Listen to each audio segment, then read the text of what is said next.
5G Batelma, des actualités uniques, dynamiques et renversantes dans le journal TV.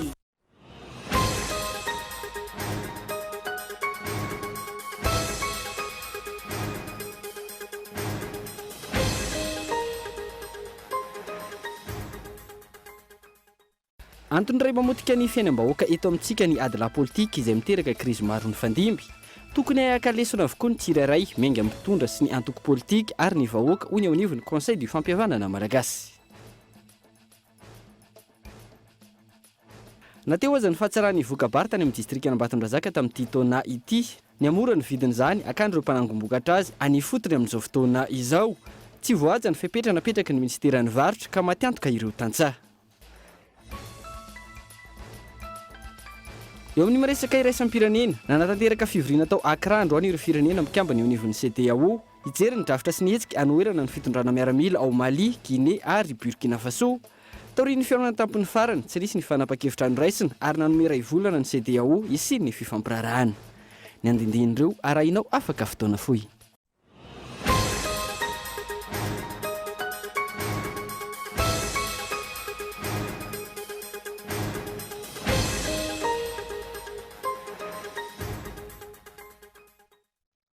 Manatra ny araba tomboky lasy tomboky vavy tonga sondra eto amin'ny fampalalam-baovao ny Cool TV amin'izao ariva izao ka manasanao atry anaraka izany hatramin'ny farany. Antony iray mamotika ny fiainam-bahoaka eto amintsika ny ady la politika izay miteraka krizy maro mifandimby tokony akalesona avokoa ny tsirairay miaingana amin'ny mpitondra sy ny antoko politika ary ny vahoaka hoy ny teo anivon'ny Conseil du fampihavanana malagasy. Fanadihadina. Isan'ny niteraka krizy eto amin'ny tany sy ny firenena ny adilay politika sy ny korontana mialohany vanim-potoana ny fifidianana fa io ihany koa ny fanonganam-panjakana izay nifandimby.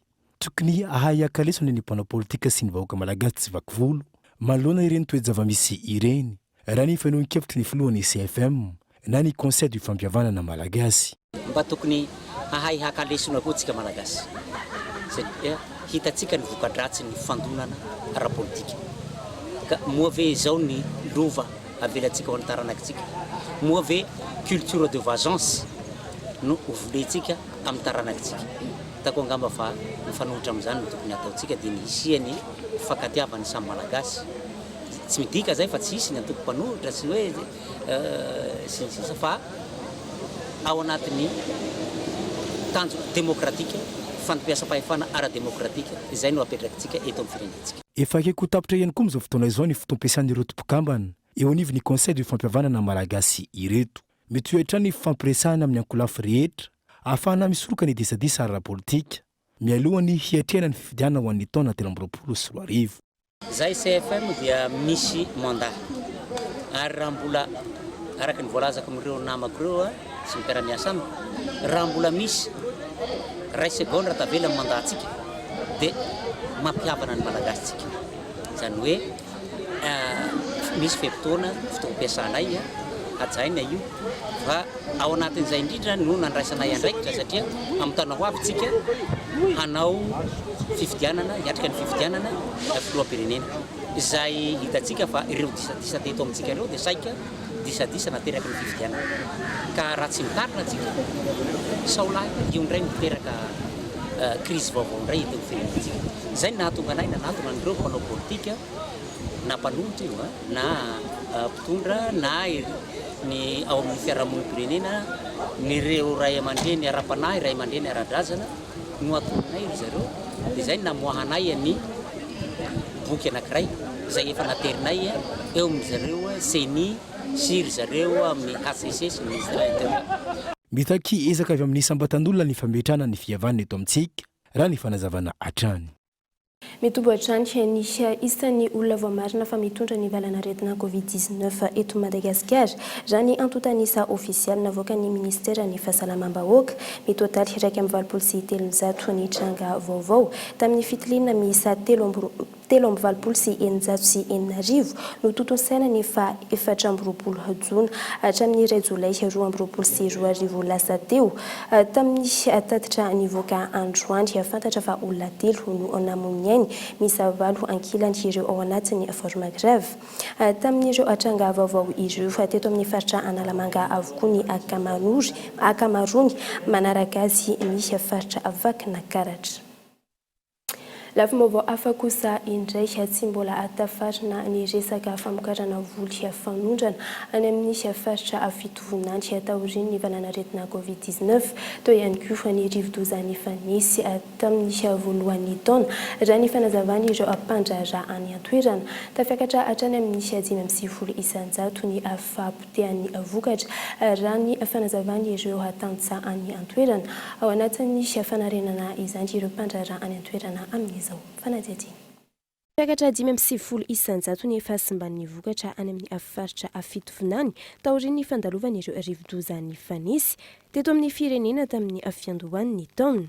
Nisy fiatraikany betsaka tamin'ny resaka famokarana ihany koa ny fisian'ny valanaretina Covid-19 ka mbola tsy tafarina hatreto ireo tantsaha any amin'ny faritra iny. Talohan'iny Covid iny ka hatramin'izao fotoana izao dia azo atao hoe somary saisahirana ihany amin'ny famokarana izay vokatra izay satria ao ny olana maro samihafa tao anatin'izay resaka tontolon'ny fahasalamana izay dia eo ihany koa nefa ny rahantsika nahita ny voalomboloan'ny ity taona ity nisy an'ireny cataclysme naturel cyclone roa samihafa natanjaka be izay nandravarava tamin'ny faritra iny dikan'izany dia maro ireo fambolena izay tena ravarava ary ao anatin'ny tena ezaka ho fanarenana tsikelikely fitadavana vahaolana anarenana izay famokarana eo amin'ny resaka fambolena izay ny any amin'ny faritra fitovinany.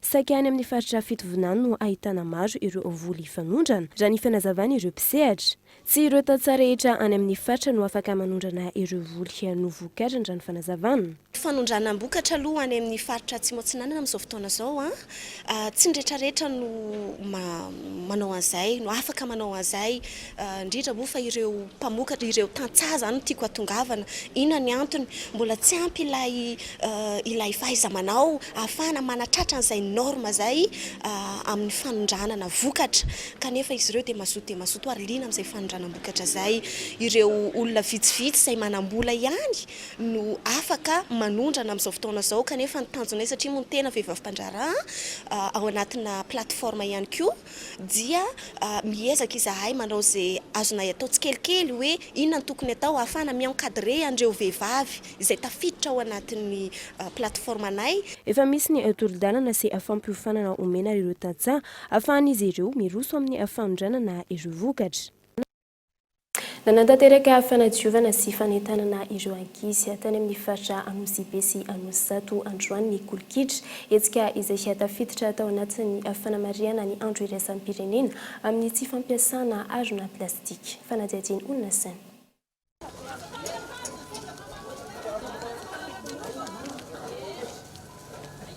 Azaparitaka ny plastika fandao anamboarana kolokitra dia adio ny tanànantsika. Io ny teny filamatra sy fanentanana ao an'ireo ankizy androany anatin'ny fanamarina ny andro iraisam-pirenena tsy ampiasana harona plastika. Teny amin'ny faritra Anosy Be sy Anosy Zato ny Kolokitra sy ny commune Antananarivo renivohitra androany no nanao fanadiovana nandroaka ireo fako plastika naray ny fanentanana ireo ankizy. Miaraka amin'reto ankizy majinika be dia be reto izahay dia niaraka nanangona andreo fako plastika ary ankehitriny ny ankizy dia mahafantatra hoe zany fahatelon'ny volana Jolay izany isan-taona dia hanamariana manokana ny tsy fampiasana plastika. Nampianarina ny ankizy hoe afaka ampiasaina ny harona lamba, afaka ampiasaina ny harona taratasy ary raha toa ka tena tsy maintsy mampiasa harona plastika dia tsy ho ariana izy ireny fa angonina hanamboaran'izareo kolokitra dia madio ny tanàna. Angamba nefa rahantsika malala hoe fako plastika dia any amin'ny tsy efa 500 taona any vao alevina moa zany. Noho izany dia tena mandrandriranantsy isika raha toa ka mampiasa azy maro be ary tsy manana pakiady matotra ahafahana manangona azy sy manodina azy. ny raha tampatra ny fako plastika eto amin'izao tontolo izao a dia efa mahavita ny planeta faheniny isika raha ny fanadihadiana. Na io aza niezaka amin'ny fanadiovana zava-poana izany raha tsy ho ny finiavan'ny tsirairay tsy andoto hoy ny eo anivon'ny commune Antananarivo renivohitra. Fanentanana ka tsy alefa eraky ny tanàna na ririna eraky ny tanàna ny taratasy plastika sy ny famonosana zavatra plastika mba tsy andoto ny tontolo iainana ary koa mba tsy anetsina an'ireny laka andrano ireny. Ny fanentanana manaraka dia hoe rehefa mividy zavatra ka mba tsy hampiasa an'ilay sachet plastika fa mitondra bocal avy any an-trano na mitondra taratasy avy any an-trano hamonosana azy dia amin'izay mba harina avy hatrany any anatin'ny dabapako reny taratasy reny fa ilay sachet plastika zany mba hatsahatra ny fampiasana azy raha mety. Ankoatran'ny teto Antananarivo, nisy nietsika niarahana tamin'ny kolokitra ihany koa tany amin'ny faritra hafa androany ho fanamarina izay andro iraisam-pirenena amin'ny tsy fampiasana arona plastika izay toy ny tany Tomasina sy Tolaniaro.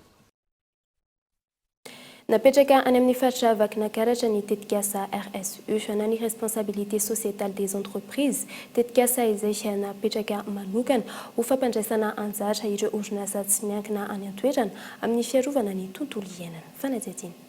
Vakinankaratra anisan'ireo faritra ahitana orinasa maro raha oharina amin'ireo faritra hafa eto Madagasikara.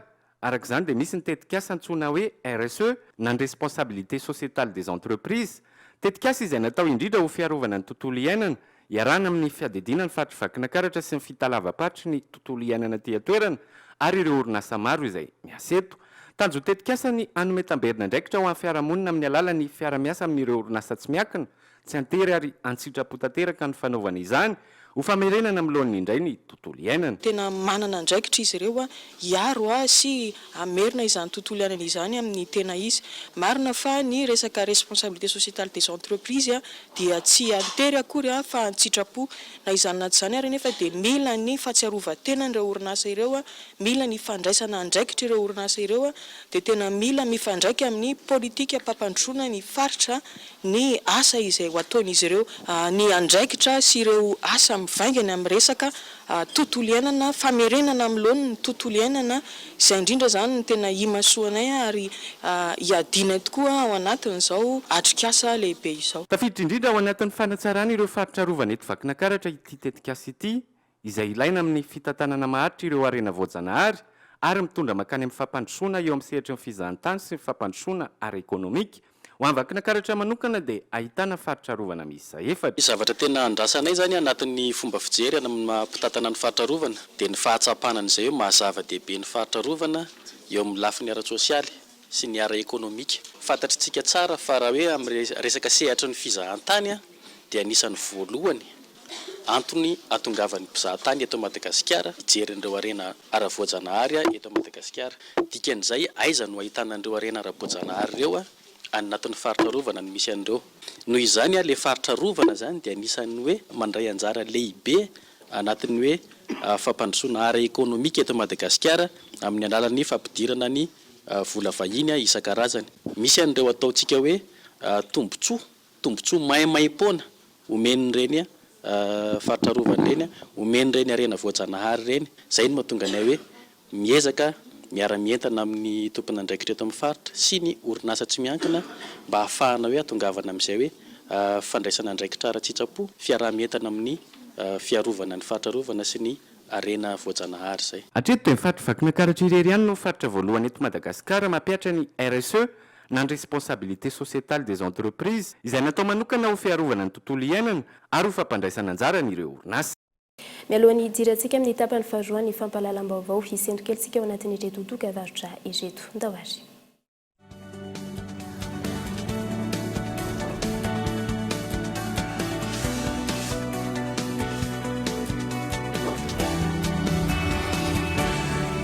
Finday cadeau. Finday cadeau any Saramantra. Araroto ny fihenam-bidy manomboka amin'ny 5,000 isanjato amin'ny finday Telma, FM Prime, Legend Max, Quick Max 4G dia mizara fotoana mamy amin'ireo akaiky anao. Tonga vahaingana any amin'ny Telma Shop anjifan'ilay ho anao. ho fiomanana amin'ny fialan-tsasatra lehibe ny ministera ny fizahantany sy ny ofisy pirenena momba ny fizahantany dia manolotra antsika ny andiany fahaenina amin'ny hetsika tsenabe ny fizahantany izay ho tanterahana ny 9, 9 ary 10 jolay 2024 eny amin'ny gara Sorano Analakely. 3 andro ampahafantaran'ireo mpamolavola fivahinianana sy ireo ofisy baritry ny fizahantany ireo tolotra maro samihafa asongadina mandritry ny hetsika trany ireo sakafo sy kolontsaina maro mampiavaka ny Madagasikara. Andao izahany Madagasikara tsy misy vidim-pidirana.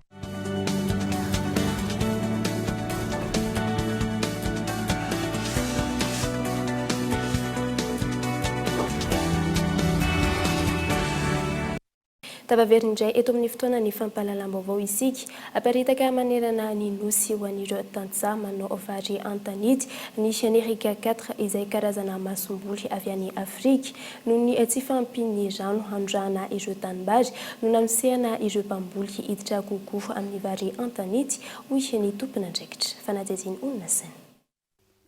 Asipana vozana ny vary antanidy eto Madagasikara ampitombona ny famokarana. Isan'ny tombony amin'ny fambolem-bary antanety ny tsy filana ranobe hoarina amin'ny tanimbary antony tonga ny Afrika Res izay rafitra pisehatra amin'ny fikarohana masomboly maneran-tany nanolotra masomboly fototra milanja 8 taona amin'ny karazam-bary ny Erika 4 na ny New Race for Africa. Dia masomboly izay karazana vary izay azo atao amin'ny voly antanety. Ary reny toerana reny zany dia afaka hitaritsika amin'ny fambolem-bary satria manana masomboly izay mety amin'izany voly antanety zany tsika zao dia ho aparika. Rendement ny tambokatra zany izy ity mety mahatratra hatrany amin'ny 4 taona isaky ny hektara. Ka amin'izany hoe amin'ny vary antanety ary vary antanety dia fatatsika fa tena anisany ambony zany. Tsy ivona i Madagasikara no mpitantana mandritra ny 2 taona ny filan-kevi-pitantanana ny Afrika Rais izay ahitana firenena 20. Nateo aza ny fahatsarany vokabary tany amin'ny distrikany Ambatondrazaka tamin'ity taona ity miamora ny vidiny akan'ireo ampanangam-bokatra izany any amin'ireo atatsampamokatra raha ny zava-misy any an-toerana amin'izao tsy voaja ny fepetranapetraky ny ministeran'ny varotra hoy ny solombavam-bahoaka avy any an-toerana. Fanazadiny. Nahitana fiakarana 4.5 isan-jato raha oharina tamin'ny taon-dasa ny tany fahavokaram-bary any amin'ny distrikany Ambatondrazaka amin'ity taona ity raha ny nambarany sonavim-bahoaka voafidy tany an-toerana. Na eo aza ny fitombon'ny vokatra io misedra olana ireo tantsampamokatra eo amin'ny lafiny vidim-bokatra amin'izao fotoana izao. Tsy voahaja ny famirana ny vidim-bokatra izay napetraky ny ministeran'ny varotra sy ny indostria raha ny fanazavana. Ho an'ny distrikana Ambatondrazaka moa zany ny tena mararany vahoaka any amin'izao fotoana izao dia ndresaka vidim-bary miakatra ny vokatra amintsika amin'ity izao ary azo lazaina hoe tsara satria raha tamin'ny herintaona dia teo amin'ny 540,000 tonnes tany ny vokabary fa tamin'ity taona ity dia niakatra 617,000 tonnes zany manofatra loatra mangory tsara zany raha tamin'ny herintaona fa ny zava-misy amin'ny taona ity dia nidina vidim-bary. Tamin'ny herintaona tany aparafara-vola amin'ny tsy nivarotra dia natsona daholo mpisehatra arabary rehetra atao ampahaibe maso tamin'ny terrain aparafara-vola dia ny zavatra tapaka tamin'izay fotoana izay dia raha ny vidina vary akotry farany ambany dia tokony 200 ariary. Amin'izao fotoana izao nefa any Ambatondrazaka 100 ariary ny camion mandray betsaka zany fa ny atsinjarany dia amin'ny 1,000 ary mbola latsaky ny 1,000 mihitsy ary amintsika amin'ny teny izao. Tsy ireo tantsaha-mpamboly araka izany no misetraka ny tombony malohana ireo mpanera sy ny mpanangom-bokatra ho an'izay voly vary izay. Andreranin'ireo tantsaha araka izany any amin'ny distrikany Ambatondrazaka sy ny faritra Aloatra Mangoro mba hijerevana akaiky ny makasika ity vidim-bary ity. Efa ho fatapabolana no tsy nahitana avaolana ny olana misy eo amin'ny FLM Soamandroso Toliara izay niteraka asa vorovory eo amin'ireo kristianina tsy manaiky ny amindra toerana ny pastora izay nitarika azy ireo fa ny kristianina na eo aza ny fanapahan-kevitry ny komity ny sinode. Fanadadiny. Miteraka asa vorovory eo amin'ny kristianina ao amin'ny FLM Soamandroso Antsakobory Toliara ao ny fanapahan-kevitra noraisiny teo anivo ny komity ny sinode nandritra ny KMSP izay natao tao Betania ny sivoka hatramin'ny 20 jona lasa teo. Nisy ny fanapahan-kevitra noraisiny nandritra izany ka mampijanona ny mpitondra fileovana amin'ny andraikiny ka ny mpanampy azy no ampiakarina isana izany andraikitra ny fileovana izany. Fanodikodiana mbola ampiangonana no voalaza ho antony nandraisana izao fanapahan-kevitra izao izay tsy pahan'ireo kristianina marin-drano. Zahay komity ato zany tena tsy manaiky an'io satria tsy nandalo aminay ny fahadisoan'ny pastoranay io. Raha eretreretinay zany dia tena tsy nanana fahadisoana izy io. Na ny kinapisinay eto vita ara-dalàna nefa décision bakany miapanga amin'ny arabola. Ka zahay tsy manaika mijoro amin'ny mahakristiananay zahay fa izany fiampangalaingany ray aman-dreninay zay dia tsy nkeninay.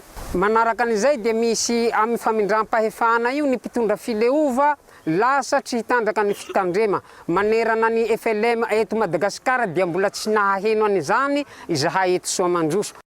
Maneho ny alahelony ary tsy anaiky velively io fanapahan-kevitra io ireo kristianina raha ny fanazavana. Ka noho izay zavatra zay zany dia malahelo zahay satria fiangonana Soamandroso tiany tena mandroso tokoa kanefa noho ny zavatra misy eto fanalaina mpitondra fileova tetoa izay tsy mazava ny asany nalana. Ka io mpagnampy io mbola namany io mpitondra fileova nalaina eo. Ary président Sinoda koa aza dia nanao hoe ireo bureau reo dia tsy esorina na avy anao mpitondra fileovana vaovao. Zao mahatonga zao korontana zao.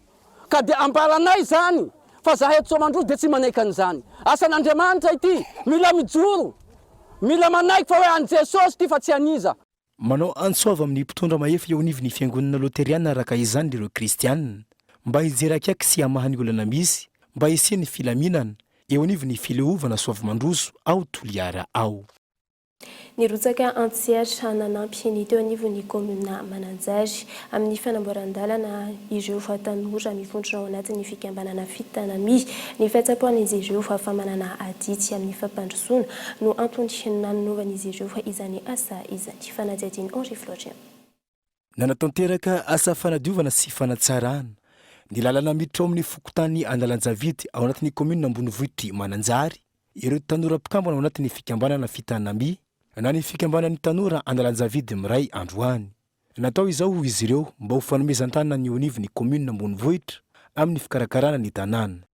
Asa taona eto zany fandrivona tanàna, fagnasarana ny lalana mba hampandrosorosy kokoa ny lalana aty aminay ity satria tsy dia hita ny mpitondra fanjakana loatra zany ny lalana aty satria ny route nationale ihany zany tena hita.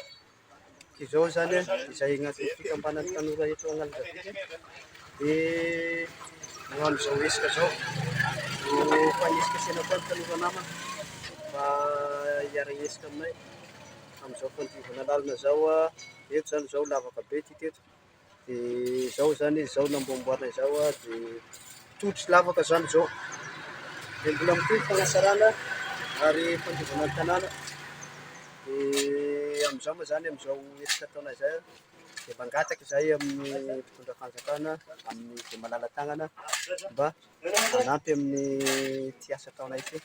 Ny tsy fampian'ny fitaovana entina hanatanterahana ny asa ny olona ny fikambanana ka hanaovan'izy ireo antsoavany malala-tanana hanampy azy ireo.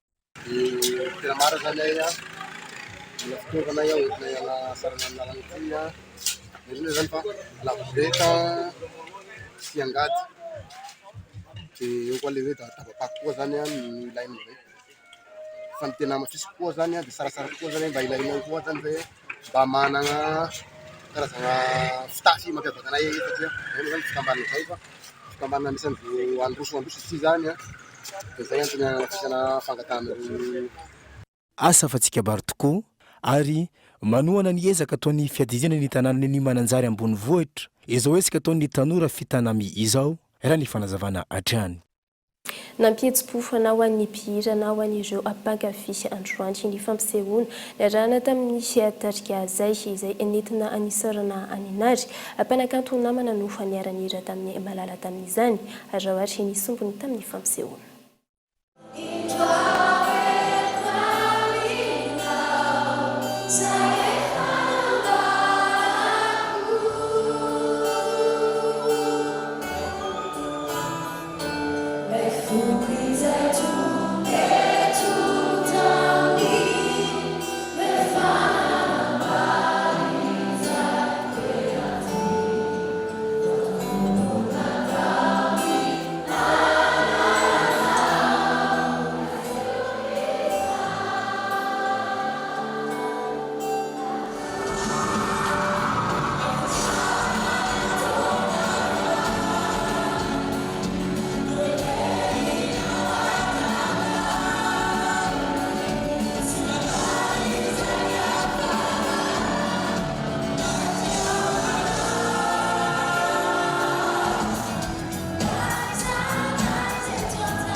eo amin'ny vaovao iraisam-pirenena kosa indray nanantanteraka fivoriana tao akitra androany ireo firenena mikambana ao anatin'ny CEDEAO mba hijery ny drafitra anoherana ny fitondrana miaramila ao Mali, Guinée ary Burkina Faso tamin'ny fihaonana an-tampony farany tsy nisy ny fanapahan-kevitra noraisina ary nanome iray volana ny CEDEAO mba hisiany fifanarahana.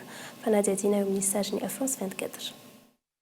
Tsy maintsy handray fanapahan-kevitra manokana manoloana ny Mali ireo mpitarika amin'ny firenena ao anatin'ny CEDEAO izay nanomboka tamin'ny 9 janoary lasa teo no niara ny fepetra enjana arabaritra sy arabola ary voahaingana no nahazo ny fepetra ny alan'izy ireo ao anatin'izany.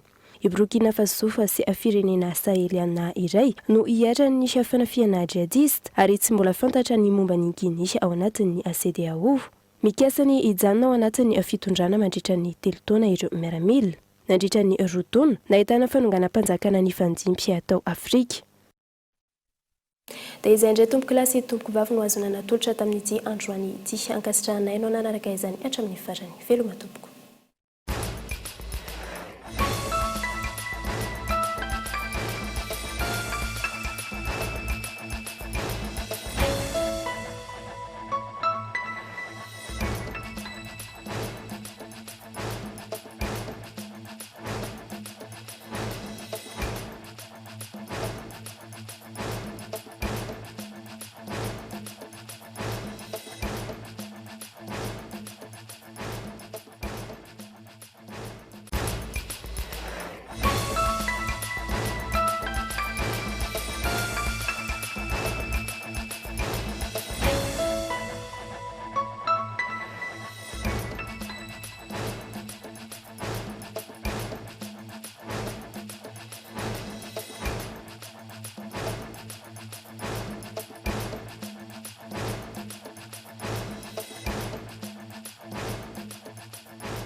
G Telma, des actualités uniques, dynamiques et renversantes dans le journal TV.